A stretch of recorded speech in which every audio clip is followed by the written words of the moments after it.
Superior Health Quality Alliance, or Superior Health, has been thinking about all of you as your nursing homes and assisted living facilities work together to provide care to your residents, their families, and staff during this national emergency. We are all painfully aware of the visitor restrictions in place at nursing homes and assisted living facilities due to the coronavirus, or COVID-19. Residents, as well as family and friends of people living in nursing homes and assisted living facilities, are concerned and frustrated that they cannot have regular contact with those they love. As a result, we wanted to provide you with information and resources about how to address social isolation. What is Superior Health Quality Alliance? Superior Health was formed in 2018 with 8 healthcare organizations across 6 states. We're working to achieve broad national CMS quality strategy aims. Our goal is to collaboratively improve the quality of health and healthcare for the consumers, patients, clinicians, organizations, and communities we serve. Our objectives are to identify staff members to assist residents in making connections, consider workflow strategies for implementation, and identify single solutions that are compatible with facility capabilities. I wanted to share my story about how this is impacting me and my family. This is a picture of a few of my brothers and sisters and in-laws outside of my mom's window at the nursing home where she is residing. March 13th was the day visitor restrictions were implemented, and it also happened to be her 83rd birthday. We are a family of 5 brothers and sisters with 5 spouses and 10 grandchildren who are very much accustomed to seeing each other frequently in large, loud crowds. Mom and Dad moved to this campus about a year and a half ago and have been living in the independent apartment part of this campus. On March 7th, Mom was hospitalized with what we thought was pneumonia, but turned out to be a 7-inch softball-sized cancerous tumor on her left kidney that has metastasized to other organs. She had been diagnosed with Alzheimer's in October of last year. Mom was admitted to the nursing home on March 11th for what we thought was going to be short-term rehab, and she entered hospice on March 26th. As a nurse, I understand the need to put visitor restrictions in place. However, I can't adequately describe how painful it is not to be able to visit our dying mother, who only has a flip phone that is not a smartphone, and because of the tremors has a very difficult time using it. The white sign in the picture was a piece of tagboard where we wrote in large letters, "We love you so much, Mom." As you've heard, helping facilities find practical solutions to connect with their families and loved ones is very personal to me. I also have an information technology background. The basic infrastructure of considering a technology application can be thought of as 3 legs of a stool. Each of the legs outlines an important aspect for consideration as you plan, implement, and evaluate a single solution to being able to connect residents and families. What we learned in our discovery of a solution is that there are way too many technology options out there. As we thought more about it, we knew that it would be impractical to offer to nursing homes information for families about all of the choices. We know that so many would overwhelm both staff and residents looking for support to use the multiple technology and platforms. We also know that for many facilities, multiple technology platforms will overwhelm facility capabilities with bandwidth and connectivity. So we knew we needed to offer a different approach to meeting this need. So the first consideration is that of people. If you implement a technology solution for your residents, you will have to consider who might help staff on a day-to-day basis. Who is the person or people in your organization that typically know about computer stuff or smartphone stuff? When you think about them, are they most confident using Skype or Zoom? 2 of the most cost-effective, user-friendly, popular platforms that are available. I ask you that because those are the platforms and solutions we're going to be talking about in just a minute. If you're not sure, you could poll your staff to find out. If you learn that they're not familiar or super confident with either of those platforms, think about what the learning curve would be. There are tutorials and written support on the platform's website, but if your staff is not familiar, it will take a little time. That said, I would select the staff that are the most savvy with technology in general. Next, we're looking for the solution that will minimize the type and number of technology in the nursing home and have a single solution that families can use. The burden is on those outside of the facility that are likely better equipped and able to adapt to what the home's solution is.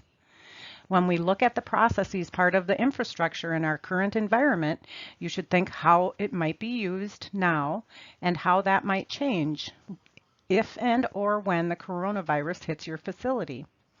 The first thing you could consider is to arrange for a connection station where residents would go to a station set up with technology to connect. You could either have clear instructions laminated next to the device or devices, or you might need someone to assist certain residents, especially those with dementia, sight, or hearing limitations. Another choice might be that nursing assistants would take the tablets or notebooks to residents where they actually don't touch them.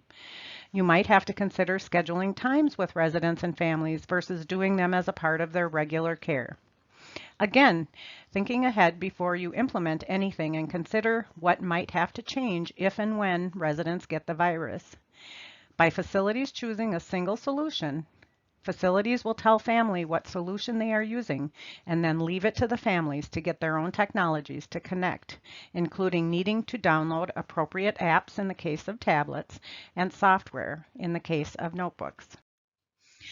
A technology solution relies on all three legs of the stool, and therefore you must concurrently have their person or staff or vendors you rely on understand your nursing home's technology infrastructure. Do you have Wi-Fi?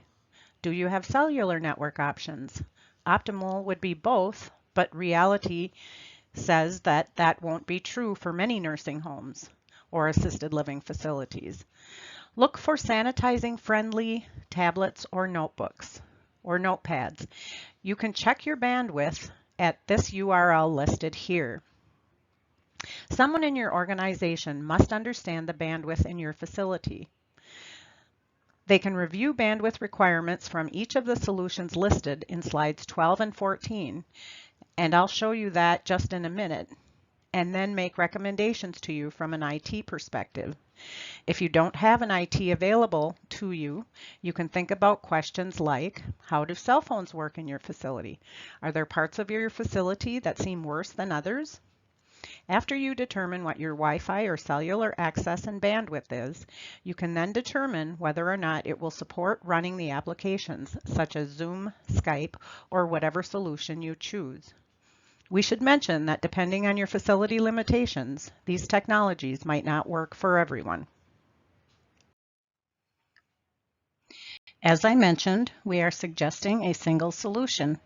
A single solution is defined as a single hardware choice and software or application that runs on that chosen hardware that everyone in your facility would use.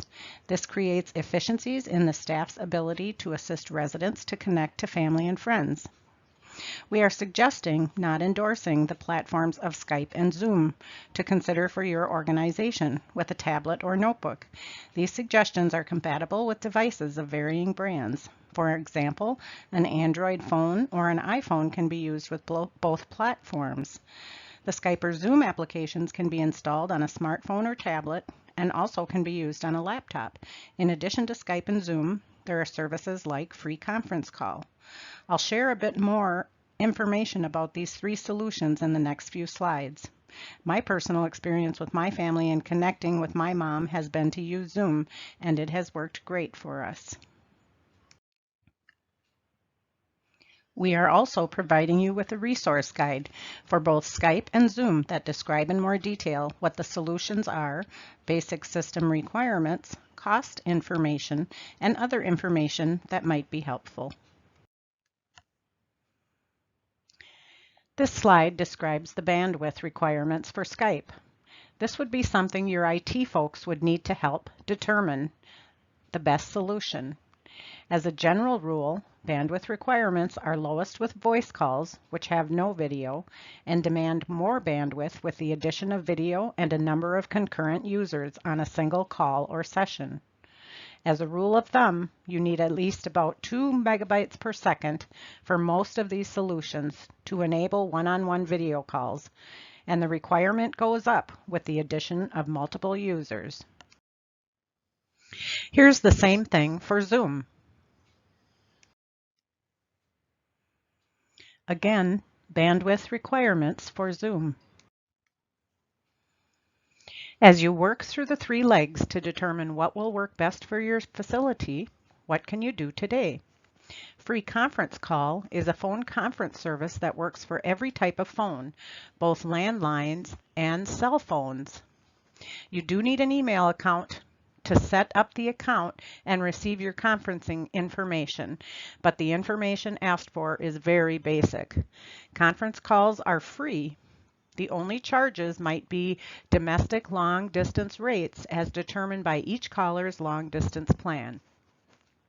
Those with the limitations we mentioned before would require the assistance of someone else to connect, but the process is very simple and only takes a couple of minutes. My family has also practiced this technology to become familiar with it. Lastly, a resource document with additional details about these solutions is available at superiorhealthqa.org/nursing home. It outlines Zoom, Skype, and free conference call in more detail. This wraps up our presentation. So now, where do you go if you have questions? Here is our contact information. Please reach out to us with any questions you may have. We may have to research the answers, but we will get back to you quickly. Finally, please let Superior Health know what else we can provide for you as we work through all of this together. Thank you so much for all you are doing.